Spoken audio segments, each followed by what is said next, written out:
Welcome, everybody, to another episode of the Whispers Racing Podcast, Turnbull Stakes Day.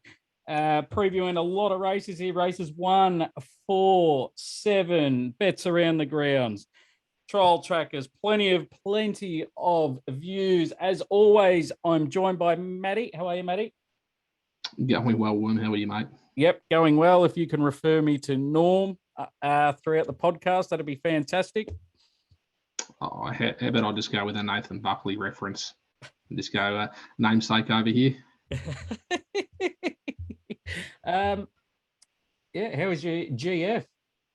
Mate, it was enjoyable. Got there nice and early to the ground and had a few quiet beers with a mate and enjoyed Robbie Williams to kick us off. And then had plenty more beers during the game because there wasn't much else to do. Yeah, that I had a very good interest in the game, so I was riding every kick of Isaac Smith's 4 quarters. Mate, congratulations, you played that exceptionally well. Was it 50s? 50s, and I took him in a few same game multis to kick 1 or 2 goals, and Geelong over 15 points. So there was some fat results, and paid for it dearly Sunday morning. Well, mate, that fills up the pockets for a large spring. Yeah. We didn't. Well, hopefully some viewers, listeners got on and had a pickle on it, because all you had to do was have a little pickle on to get a nice result. We can't say much about our horse racing tips. I think we've had a discussion of calling this the placing podcast. Oh, mate, we'll kick off with the pineapple. Clemenceau, a little bit unlucky. We'll blame a Mitsubishi. Yeah. Jai McNeil's brother. Yep. Just went out exceptionally hard. Clemenceau followed and, just left the door ajar. I don't think it was a bad run by Clemenceau, but doesn't pay the bills. No, he was just in the perfect spot, and then Snapper decided to cross and just light him up, and he had to work to just get off that inside rail to the second lane, and he just never got, I reckon, any what would you call it, fresh air. No, not really. Look, again, I don't think the race pattern suit, but end of the day, that's racing. I don't think they wanted Clemenceau to have an easy lead, because probably would have held them up a fair bit and just round the corner accelerated and pulled away. So I guess that was the tactics of one of the jockeys who thought Clemenceau might have controlled the race if it had the early lead. Yeah, definitely. It's I wouldn't be jumping off it. You got to respect the SP. It's a horse to follow. It just got that 1 or 2 more sectional easier. It would have won nicely. Underwood, what were your thoughts on Sunday? Well, I guess, does it change things for the Cox Plate? Not really sure.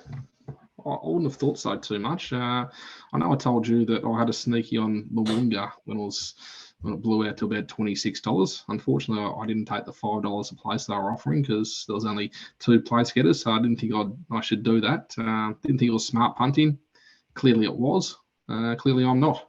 But no, Alligator Blood, I think, is probably has demonstrated in high pressure races that it can really control races. So I'm going to be really interested to see how it runs in the Cox Plate, especially with Animo coming from behind. It's going to be interesting to see whether Alligator Blood can hold on. That's kind of how I'm seeing the Cox Plate at the moment. Yeah, it's full credit to Timmy Clark. That was an outstanding ride. Zaki, I'm not going to ride off because he was second up.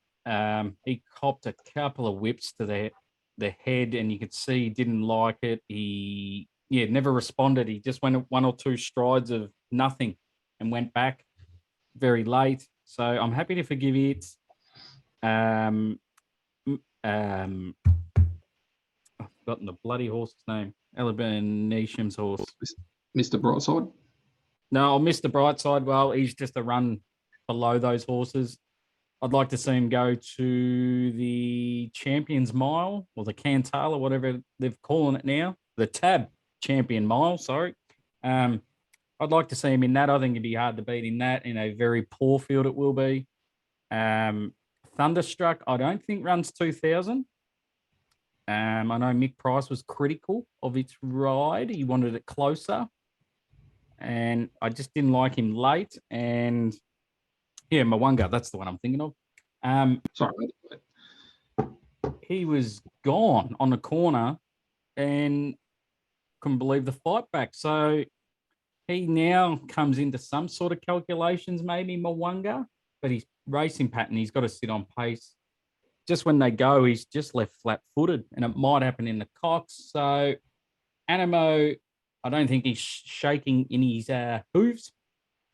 I think he's saying bring it on, because he will just love that sort of hard speed up front that Alligator Blood will bring. But, geez, once he finds that front Alligator Blood, he's so hard to get past.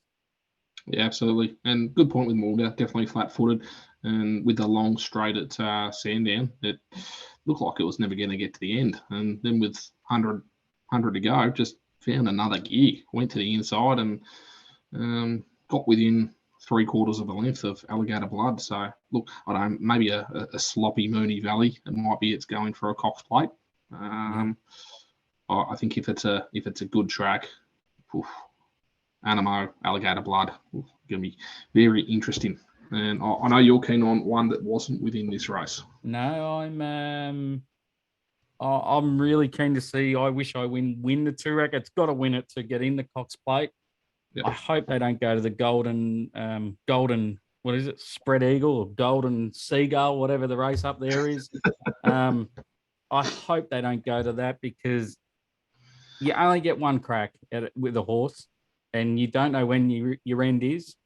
And I hope they go to the Cox, because I reckon it might be a genuinely good horse. The way it was held up in the straight against Anton, who's good horse, I think. It looked like it never got out of second gear. So fingers crossed, draws a barrier, pisses in the Toorak, and if it gets to hopefully the Mooney Valley committee, let it in, because I think it's $21 for the Cox. I think if you back it with the Blue Team Sports Bets, I think they have an insurance policy if it doesn't run in it. So take your 20s, back it now, because when it wins the Toorak, it will start around the $6, I reckon. It's definitely going to be an interesting one, and interesting to see how many the Mooney Valley committee let in. I'd love to be a fly on the wall on that. Buying shares in, you buying anything this week? I'm not buying any shares. There was probably a couple of obvious ones that we won't add, but unfortunately, going to need to sell one in Spanish Mission. Yeah. Done for the spring. So feel for the connections who paid up, and then a day later found out that it had been injured.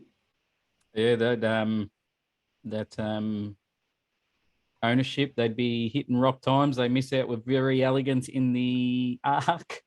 And now Spanish Mission, who would be in a genuine chance for a Melbourne Cup, is now gone. That's horse racing. So remind me, is Very Elegant still running this weekend? It is. It's running on the Saturday, though, in the Group 1, 2,000 metres, I think. Yeah, shame we're not going to see it in the Arc. Would have loved to have seen how she would have gone against those. Yes. But that's the criteria over there. The trainer knew what was the criteria, and he made a mistake, and he's trying to blame everyone else but himself. But get to see her Saturday. Hopefully she goes well, and Tall Poppy syndrome continues. So Mark Zara's hopped back on a plane. He's riding this Saturday for the Turnbull? No, I think he's still going over. Yes, no, he's over there at the moment. Very unlucky for Mark. Yeah, would love to be in his suitcase right about now. Buying shares in, I'm going to buy one, Jenny Jerome, maybe two here. Paddy Payne horse ran on Sunday. Jockey was trying to get the middle of the track in the straight, and then had to duck back to the inside where it wasn't the best ground. Was a nostril away from a victory. Shows good boogie dancer form now, which won 2 weeks ago at Caulfield. So there's two that can go on the black book, Jenny Jerome and a boogie dancer, which hopefully they go towards the guineas. Cashing out, Matty, anything? No, I've already cashed out of one, Spanish Mission. Rest of the portfolio can stay as is. I'm going to bit left field here.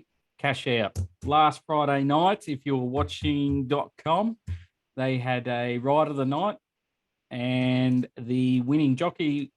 Oh, sorry. The issue I do have is the sponsor hands out $100 gift voucher from Drum and Golf. Are you kidding me? $100. What's that get you? A shirt or a box of Spalding balls? You tell me for $100. How about you make it worthy and make it more prestigious and give the jockey $300 via Drum and Golf of a charity of their choice. They can talk about the charity, have the CEO on, the chairman. They can talk about the charity. People can donate their winnings if they want to. Just make it more worthy. It's like, seriously, I don't want to. Friday night, we're probably going to see Craig Williams win $100. He's going to buy a box of top flight balls. So, seriously, just make these rides, make these awards worthy and something to be proud Friday of. night? Who won on Friday night? Friday night was Jamie Carr. I was about to say Jamie. What do you reckon Jamie's doing with $100 voucher at Drum and Golf? I reckon she's using it as toilet paper. Don't go there. Don't go there. Oh, wiping her backside with it. Because I'd like to see worthy prizes and something giving back. It's a fair call. They get $200 a ride. They get 5% of prize money. They make good money for putting their life on the line. And Drum and Golf give you $100. Get you absolutely donuts. So that's just my little cash out. Like, be better. We're just going to drop a new segment, and Matty probably doesn't even know this. Hot and cold trainers and jockeys. Every second week, every week, if there's a jockey or trainer going well, we'll give him a mention because you should be giving him an extra tick if you're playing quaddies or multiples or, having a bet in the race. Hot trainers, we've got Moody goes at 17% career. In his last 100, he's going at 25%. So Peter Moody. James Cumming, 16% career. His last 100 is going at 23%. And one left field here, Luke Oliver, more of a country trainer, goes at 11% career. And his last 100, he's going at 18%. So if you see a Luke Oliver horse and having a quaddie, put him in. Cold trainer, Matt Kamani, career 13%. His last 100 is at 5%. Now he's got a few runners at Flemington. So I'm not saying put a line through him, but you're going to have to give him an extra cross if you see his horses. Jockeys, D Lane, 15% career. Last 100 is at 23%. One left field here, Dean Holland, career 9%. His last 100 at 17%. He rides in the first at Flemington. And Cold Jockeys, D Thornton, 10% career. His last 100 at 5%. So just a bit of stats there, guys. I use it, give him a little extra tick and a little cross when doing the form. Well, thank you very much for you just tipping us into the nose roll. The nose roll is traveling exceptionally well at the moment. Well, a question for you, and you might not have it on hand, but D Oliver. For me, he's travelling atrocious. Yep. Have you looked him up recently? I reckon he goes at 14% career. He's maybe 11% the last 100. But in his last 100 rides, and that includes his country rides and his Wednesday rides, he's only had 2 Saturday winners. A lot of placings, but he's on the list to either go left or right. He's got some decent rides this weekend, so I think keep an eye out. He may be able to mention if doesn't atop the podium. Yeah, definitely. He's one jockey that you put the boots in, he comes back pretty quick firing, and like Willow did. I potted him and he rode 5 in a couple of weeks. So, he was over in Ukraine, mate. Give him a chance. Yep. Track stats. Very important, you guys. I reckon you play this a couple of times because you're not going to get this anywhere else. Rail out 9 meters.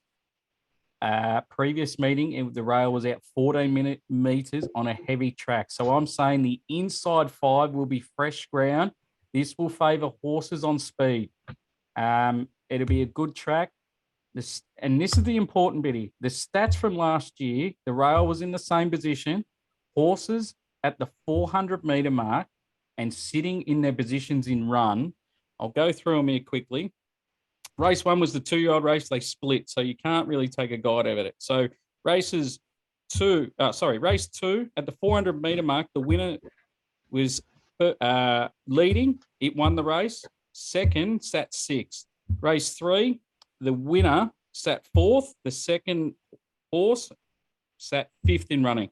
Race 4 was the straight. There was a bit of run on. The winner came from 7th. Second came from 4th. Race 5, we went from back to circle races. The winner sat 1st. The second horse sat 5th. Race 6, the winner sat 5th. The second horse sat 1st. Race 7, the winner sat 1st. The second horse sat 5th. Race 8, the winner sat 2nd. The second horse sat 3rd. And then race 9, they went super quick up front, but the winner sat 7th and the second horse sat 9th. So 7 out of those 9 races, you had to be in the top 5 in running. So if that made sense, it did in my head. But to summarise, where do we need to be sitting? Top 5. Okay. Where was a rail last start at the Valley? At Flemington. It was last Sunday. No, not last Sunday. 2 weeks ago Sunday. It was 14 meters on a heavy deck. Okay, so they've moved it in to 9 out. Moved it in 5. Yep. So they've got a good 5 meters of really decent track. Yeah, and maybe early they'll try and fan and try and find that best ground, but I reckon come race 3 or 4 onwards, they'll be racing pretty tight, and there'll be a lot of unlucky horses. Okay, so you don't want to get too far back and you don't want to get too wide. Correct. So in summary, they'll probably come from last and piss in from last. No, mate, you've been very good with your track stats, and any type of bias like that has played through. Yeah, and if you can locate it early, you can make some money pretty quick early and bet early into races. So we'll kick things off here. Race 1, 1,000 meters for the 2-year-olds, the new crop of horses here. First time horses trained outside of Flemington were allowed to jump out down the Flemington Straight. So whoever changed that at the VRC, massive thank you, because you could actually get a guide on these horses going down the straight. Going to kick off here with number 4. I'm really keen on here. Number 4 is Mount Olympus. Most recent jump out was down the straight, was ridden out, and I thought its last 50 and through the line was really strong. From barrier 3, I expect him to lead or find the rail or even sit outside the leader and be hard to run down. And Dean Holland on board. So comes out of a camp that have their good 2-year-old trainer. Number 4, Mount Olympus. Now, number 10 here, Charm Stone, was in the same jump out as Mount Olympus. Went well, no knock, if you like it. I just thought he was weak late and wanted to see more out of the horse. I'm interested to see how Paddy Payne goes here. He has a horse up and running this early, which is really, really rare. Number 1 here, Another Nephew. Jump outs were nice. I think they'll be out the back and running on, but jump outs were good. Number 2, Beluga Express. Nice jump outs. I'm worried it might be wide and back. Number 9, Aditi. Jump outs were okay, but we all know it'll be on speed from the Gay Waterhouse and Botyard, and catch me if you can. Just hope we don't get sucked in Mount Olympus and we can run our own race and let it go. The interesting one here is number 8, Capilla Moon.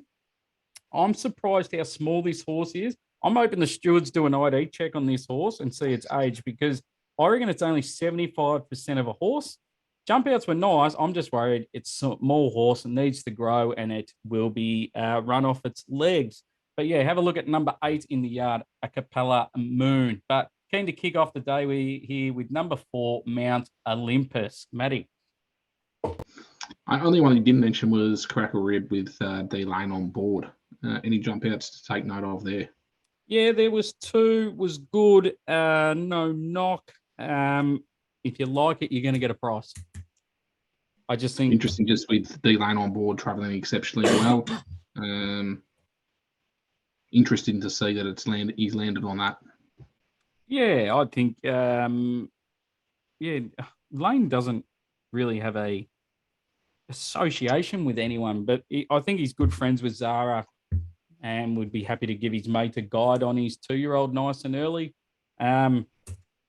I'll keep saying each week for Blue Diamonds or Golden Slippers, I don't like any horses that race before January 1st, just because they haven't fully matured, haven't fully grown. They're still growing, and yeah, a lot can go wrong between now and, let's say, Blue Diamond. Well, $8 to kick us off with a good start with Mount Olympus. Yeah, $7.50. Think it's a really good price, and I think it starts a lot shorter. Race 4, Matty, you want to have a look at the Group 2 mares over 1,400 metres? Yeah, mate. There's a few first up runners in this to be aware of. A few horses that haven't raced since May or June, and two with ratings over 100. Just remember Odium won the 1,000 guineas, and Yearning won the Caulfield guineas. The only two horses in the field over a rating of 100. Before we get into the four, we'll look at, mate. Have you got the odds there? I do, mate. Give us 2 seconds. You caught me off guard. What do we got? We got the favourite here, Pride of Jenny, $4.40. Yearning, $4.60. Argentia, $5. Number 13, Fortunate Kiss, $10. Number 6, Odeon, around the $8.50. And Excelida, $10 and $18 plus the rest. Perfect. Thank you, mate. Interesting race. I think from a pace perspective, you're going to find the pace coming from out wide. Pride of Jenny, Cirillo Miss, and also Tycoon Evie. I think they'll be coming across. I don't think there'll be too much pushing up from the inside. You might find Pride of Jenny and Cirillo Miss test each other out up front and go along to a decent crack. But outside of that, can see quite a few of these dropping back, especially the ones that are first up. But the four that I just want to touch on, first one being She's All Class. Now, I mentioned this one a fair bit, but the ratings can run around benchmark quite consistently. Out to 1,400 metres at Flemington, I think it'll suit coming from barrier number 5. It's going to be around where Worm was talking about, where it needs to be, around about that 5th or 6th position. Look, I can't tip it just based on how enigmatic this horse is. And the trainer said exactly the same thing, but I think the race pattern suits it quite well here. So just one to keep in mind if you're playing some multiples. Yearning dropped back last start, ran home exceptionally well. Got off heels around at the 200 and really came home quite strongly. So I can see how it's in the market around about that $5 mark. It doesn't run a bad race. Look, being the top weight here with Damien Thornton on board, not ideal, giving 4 kilos down to the bottom weight. But realistically, is a class horse and can run around that benchmark time that you're probably going to need to win this. You're probably only going to need to be 0.5 on a length better than benchmark to be winning this race. So Yearning, definitely a chance. I think the safest tip in the race, and especially to run a place, is Argentia. It's a safe bet of the race. I can't see it missing the top 3. Jumping from barrier number 6, it's going to sit close enough. Now, it might not be in the top 2 or 3, but you're definitely going to find it in the top 5 or 6. So Argentia, after 1,000 trials and 1,000 scratchings, it's finally going to start a race. And I think over the 1,400, this is where it does actually suit. Rather than being over 1,100 and 1,200 where it's been scratched previously, I think these 1,400 metre races is definitely where it can be in the money. Where I've landed is Excelida. Now, paying around about $11, $12 at the moment, and didn't handle the heavy track first up at Caulfield. Had to go exceptionally wide. Look, it did run on, but you could see it was running up and down the spot a little bit. if you excuse that first up run and go back to what it did earlier in the year, it was running in group races, group 2 and 3 races, and placing. And it's got form around Kiss on All Four Cheeks, Ayrton, Bermudez. And these are all horses that are around the mark in this type of race. So at $11, I think Exalita is going to be right in this. Now, it might be that this is a 2-bet play with Argentia. I'm hoping Exalita just sits in behind Argentia. Look, you don't want to get in too far back, but if it can snug in behind Argentia, I think it's going to get off heels around the bend and be really quite difficult across the last 200 metres. So, look, again, you're going to have horses like Pride of Jenny, who's tough to get past, and especially with that forward bias, brings it into the race. I'm not a massive fan of the race it won previously. I don't think it rates exceptionally highly, but definitely puts itself in a position. So, Worm, Exalita, Argentia, I think there's going to be a 2-bet play with those two. Just give me 2 secs. I'm just typing up a job advert for a new podcast host. Before I push submit and find some new applicants, you're giving Argentia a push. Yeah? Loaded question, mate. Loaded question. Argentia, a chance? Definitely. All right, I'll let you off. No, but I can see why Argentia and the map is going to suit it. I just don't like it over 1,400. I want to see it maybe 1,400 to the second up, pushing 1,800 because Frankel, I do not like him over short courses, but he is some sort of talent. If he can bring it, he can win, but I'll be keen to take him on. Exalita, if the track's even, definitely worth a play. I'm with Yearning, but I can't be taking the price at the moment. Like $4 for Yearning. I think the Let's Elope race is the form race. They were running last Friday night in the last race. In that race was Daisy, Exclusive Express, Lady of Honor, running first, second, and third on Friday night. Yearning beat, I think, all of those. And Fortunate Kiss was unlucky. I just don't think Barrier 1 is suiting Yearning, but if they can sit close enough and if there's a gap and D. Thornton can get out of this form slump, it can win. But do I want to take $4? I don't know. Tough race, but yeah, I can't give a definite push, but I'll be keen to take Argentia on. Argentia has been scratched from the last 45 races. Yep. It would have been fourth up over 1,400 if it actually raced in one of those 11 or 1,200 metres as a warm-up. Yep, 100% agree. I just haven't liked these jump outs. Oh, her jump outs, sorry. Understand that. Look, I think over 1,400, again, I wouldn't want it over any shorter, but I think it's found a race that is going to be mapping exceptionally well, be in the right spot, and you're going to have enough speed in the race to be tracking right into it. As I said, you don't need to be much better than benchmark to be winning this race. And I've only got Argentia. I've got Exalita, and she is all class as the 3 that can run better than benchmark. Yep. No, we'll see. I think you're 100% right in what you say about the mapping in a race like this, though. It's going to be exceptionally important with the rail being out the 9 metres.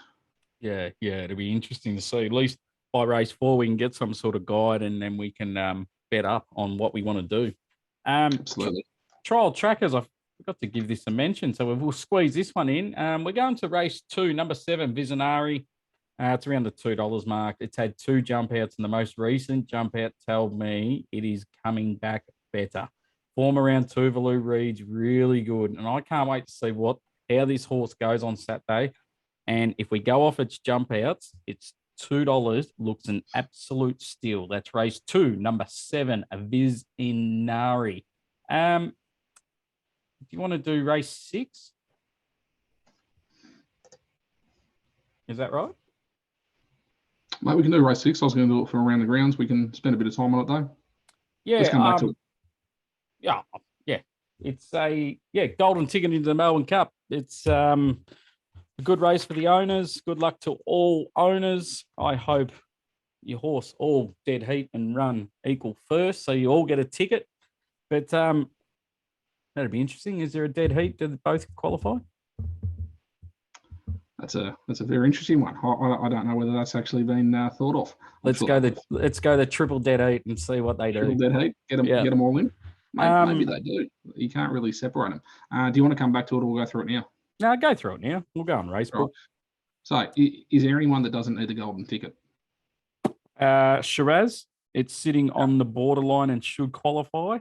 The Queen Sweet Junior is on the border and should qualify. And Lunar Flare may get pushed out. Okay. It's currently in. So Vow and Declare needs to win to get into the Melbourne Cup. A previous Melbourne Cup winner is not in the Melbourne Cup. It won it 3 years ago. 3 years ago? 3, 4. I don't think it deserves it off its form it's been in, but I think it's might have clicked and it's coming back to some sort of form. Okay. Well, we might see the best of Vow and Declare. I think again, what you're saying around the track, a horse like Vow and Declare might get a little bit too far back in this race. You don't want to be sweeping wide. Last start at Flemington, it ran on exceptionally well. Will it get the same opportunity? I'm a little bit doubtful of that. Desert Icon. Now, Brett Preble last Friday night at the Valley was aggressive at the start of the race, and that's what won in the race. Be interesting to see what he does here. $6. I don't necessarily know if it's up to some of the class of these other horses within this race. Happy to be proven wrong. I just can't see a horse like Desert Icon qualifying for a Melbourne Cup. So I'm struggling to see it winning. Midnight Blue, I think you're going to need nowhere near a soft track. It needs to be a very good track if it's going to produce anything like it did over in WA. So it's going to be, I think, a little bit challenging for Midnight Blue. It'll be around the mark. Lunar Flare, I'll let you talk about one of your favourites. And the only other one I wanted to talk about was Interpretation. With Willow on board, Maren Eustace will have this absolutely cherry ripe. From barrier number 8, won't necessarily get back too far, and it will be exceptionally difficult to beat. I'm almost making this my best bet for the day. Oh. Best bet for the day. I think Maren Eustace, we all know how much they want a Melbourne Cup. And this horse, golden ticket in, yeah, I can see it performing at headquarters on the weekend. Wow. I'm not going to disagree with your interpretation. I gave him a push first up of his jump outs. I think his European form's good enough to win this. He finally gets to his distance, 2,500. I just think last start he was a sitting duck because he led high emotion into the race, gave him a bum to follow. No fault of the jockey at all. It's just the way he was sitting at barrier 14 on suicidal speed. I think they roll forward and be sit real close to the speed here. Well, Serpentine's in the race again, who led at a suicidal speed. I don't know if they'll go that quick. They'll go quick, but not that quick. Does that bring King of the Castle, who's been out the back for Lloyd in his 2 runs? Ben Mallam on board, 12. I think they go back again. High Emotion, I think if it's an even track, I reckon it wins, but I'm just worried it's going to be back and wide. Fingers crossed you can run on. Lunar Flare, perfect barrier here, 3. Michael D has been falling asleep at the wheel of late. Mate, just stay with it, please. Give us a yell. I'm going broke back in this horse, and I'm going to have to go again. Saint Huberto came up way unders. I expected $30, $40. It's $18. Now, it doesn't read well, but its last 50, it was finding its gears again. So 2,500, it will suit. Is it up to these? We're going to find out. But yeah, I'm going to go with you here with interpretation. We're going to align. I'm going to have something small on a lunar flare. I've got to have something on it. But yeah, I think interpretation, intense there. Willow's on board. I think it's John Allen's off because he won't make the weight. But yeah, I think it's D-Day for interpretation at the 2,500, third up. 54 kilos as well. That's attractive. Yeah. Yeah, D-Day. We find out. We do. But happy to be on board. Race 70, Turnbull Stakes. Oh, when I first looked at the acceptances, I thought this is an absolute stinker. And when you dive into it, it's not too bad. I think the ratings are there. I think we're going to see a good horse win this. The odds. Sorry, I'm a bit off the ball here. Let's go. All right, we got the favourite here, Gold Trip, $3.40. Due eighth or Duath, $4.80. Profondo, $10. Allegron, $13. Young Werther, $12. Surefire, $13. Inspirational Girl, $14. $17 plus the rest. With number one, Knight's Order in the race, I feel he will string this field out, and the outside barriers should slot in nicely. And in saying that, I'm keen to have a 2-bet play. My main bet is going to be number 12, Gold Trip. But before we get stuck in here, how has Gold Trip got 54 kilos with a handicap rating of 113, third in an arc 2 years ago, or fourth in an arc, and Douay has the same rating and a mare, and she has 57. Yes, I know it's set weight and penalties race, but I'm just saying, how has Gold Trip got in that light? Anyway, great weight relief for a horse who was favourite for the Cox Plate last year, and its second up run at Caulfield was good, and it looked to me conditioning gave away late. Should find a slot here in a forward position, and when it comes into calculations for the Cox Plate, class above these 2 years ago was 2.3 off the Arc winner. So, Gold Trip, class horse, best horse in the race, $3.60. I think they will come for this, and it could start $2.80. Excuse me. The other bet I want to have is number 10, Allegron. Loved his win last start off a fast tempo, which was set by Knight's Order, which you'll find here again. Barrier 2, he'll be right behind him and within striking distance of the leaders. I think the last year's 3-year-olds are coming up along nicely and very underrated. There was one on Sunday that won, the OTI horse, Regal Lion, was in all the big 3-year-old races in New Zealand, came across to Sydney for their carnival and went okay. Yeah, and won at huge odds on Sunday. Where am I? Yeah, looking at Allegron's last prep, third to a Tutsu in the AJC Derby, then pissed in the VRC St. Ledger, then went to Adelaide Derby and thought it should have won and was unlucky and wasn't out until its last 200. So going off all that, I think it's a genuine good chance at $13. If the track plays even, keep an eye on Chapada. I think this is going to run a big race at the odds, and keep it in your sights around the Caulfield Cup. I thought it was massive last start, ran on when it was hard to run on that day, and most didn't. And I think this has a big win in it, and it could be the Caulfield Cup. So watch out. But to recap, if we were staking, I'd have $50 on Gold Trip, and I'd have $50 on Allegron. Matty.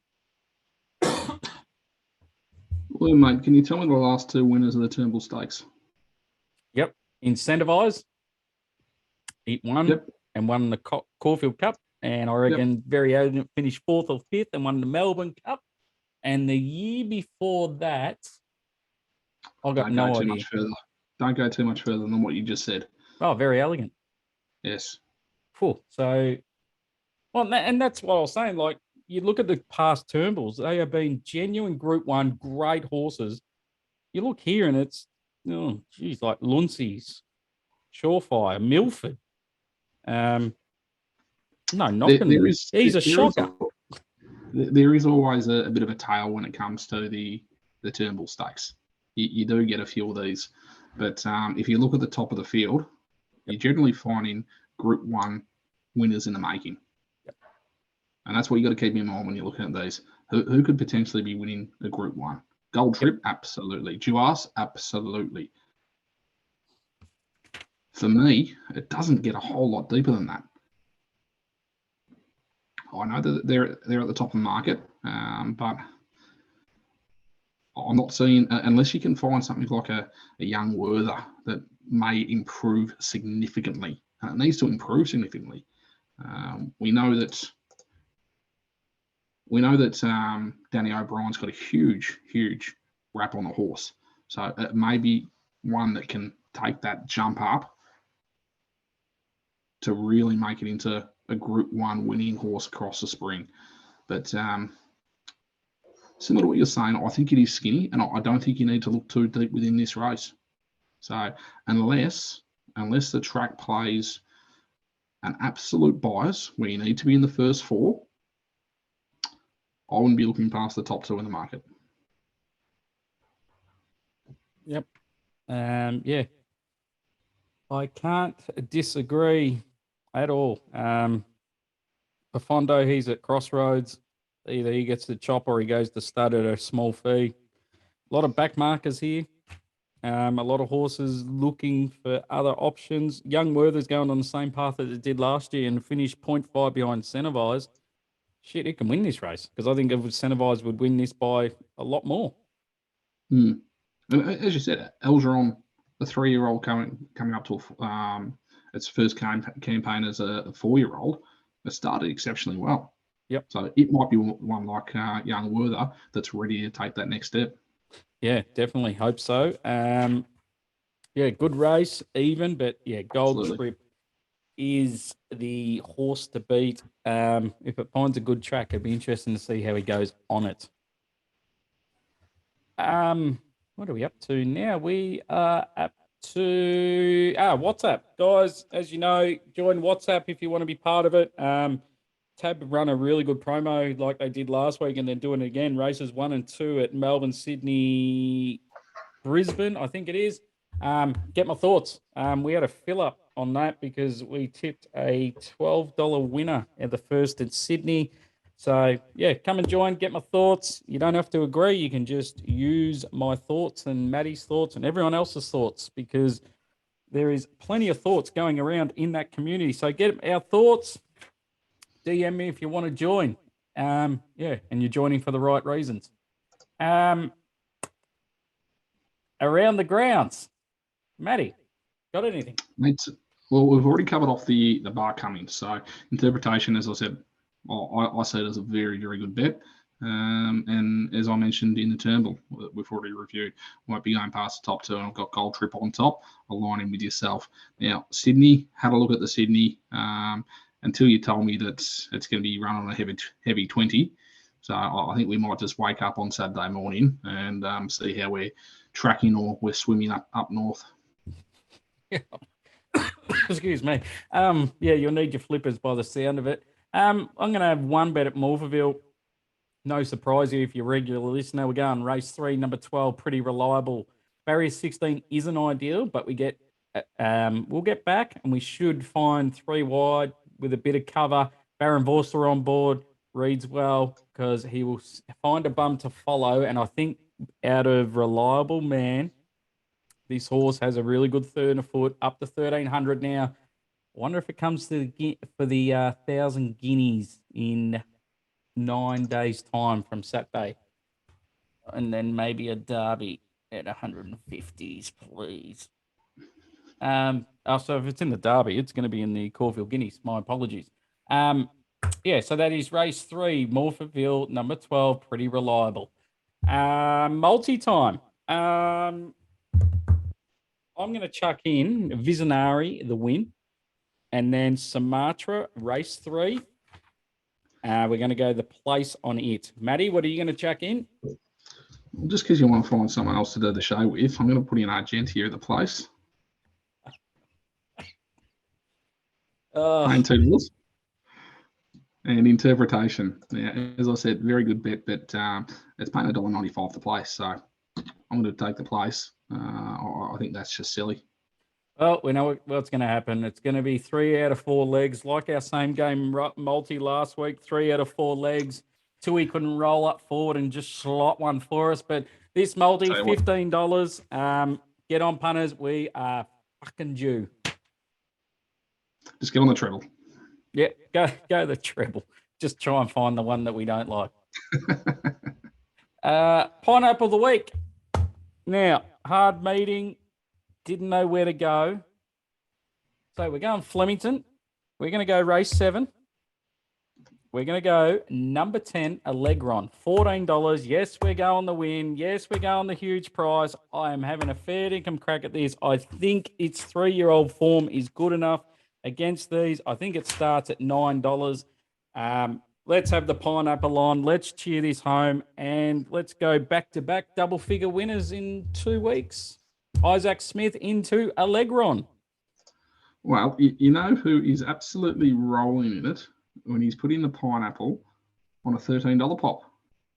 An absolute fill up in the granny last week. Yep. And we're going to roll over into HQ. Yep. I thought about the place, and I thought, no, stuff you up.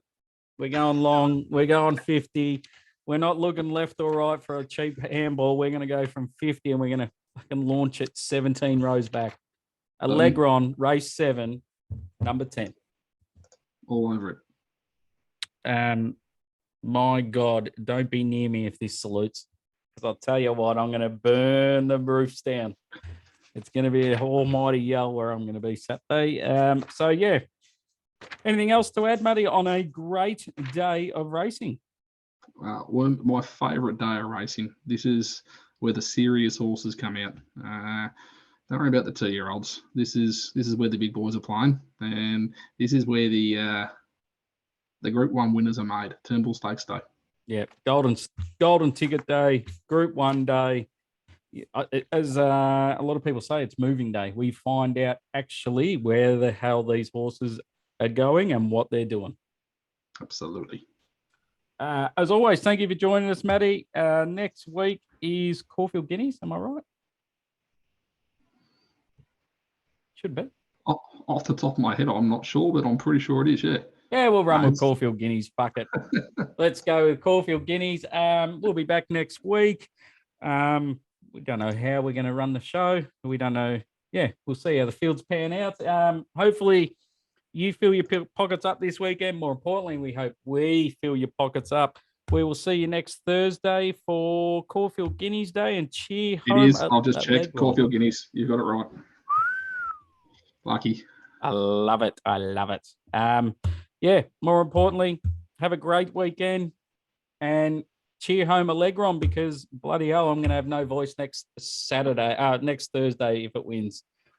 Have a good weekend, guys. Not a good person, but it just goes to show that good things do happen to bad people. So anyone out there who's up against the wall, fucking stick to it. Every cent you got, your rent, your electricity bill, if you're going to buy your missus a ring, don't fucking do it. Keep punting. Keep fucking punting.